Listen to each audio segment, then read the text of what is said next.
আর্মির সামনে আমার মাথাতে ঘুষি দেওয়া হলো এবং আমাকে আঘাত করা হলো। তারপর আর্মি আমাদেরকে উদ্ধার করেছে সেখান থেকে এবং সবাইকে নিষ্ক্রিয় করেছে, আমরা সেখান থেকে চলে এসেছি। তো আমরা যেটা বলতে চাই এটা হলো পাড়ার মাঝখানে শাহজাহানপুরে এই ধরনের ঘটনা অন্য কোনো জায়গায় আমরা এই ধরনের অপ্রীতিকর ব্যবস্থা দেখি নাই। তো পাড়ার মাঝখানেই করতেছে এবং সেখানে ভোট ডাকাতি হচ্ছে। শাহজাহানপুরের যেখানে মির্জা আব্বাস কলেজ এবং রেলওয়ে কলোনি এই দুটা কেন্দ্রে ভোট ডাকাতি হচ্ছে। সত্যি সত্যি যদি ডক্টর ইউনূস ঢাকা ৮ আসনের ভোট পুনরায় গণনার ব্যবস্থা নিত তাহলে খুবই ভালো হতো। আমাদের এই ভিডিওটি শুধুমাত্র ফ্যাক্ট তুলে ধরার জন্য বানানো হয়েছে। নির্বাচন কমিশনার প্রধান বলেছেন যে আগে নাকি কুকুর বসে থাকতো, এখন মানুষ যাচ্ছে।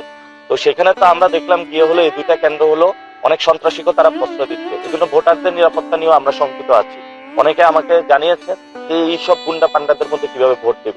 তারা পুরো সামনে রোডের মধ্যে সবাইকে নিয়ে বসে আছে, এলাকা থেকে লোক নিয়ে আসছে, বাহির থেকে লোক নিয়ে আসছে। শুনছি যে তারা নাকি তার সে জন্মস্থান কিশোরগঞ্জ থেকে লোক নিয়ে আসছে। আলাদা করে কি এই দুইটা কেন্দ্রের কথা আপনি নির্বাচন কমিশনে বা কোথাও জানিয়েছেন? হ্যাঁ, জানিয়েছি তাদেরকে, আমরা তাদেরকে জানিয়েছি এবং লিখিত এখনো দেইনি, লিখিত দিব আমরা। আর অন্যান্য জায়গায় যাচ্ছি এবং আমাদের এনএক্সে এজেন্ট ঢুকতে দেওয়া হয় না, এটা আমরা খুঁজে পেয়েছি।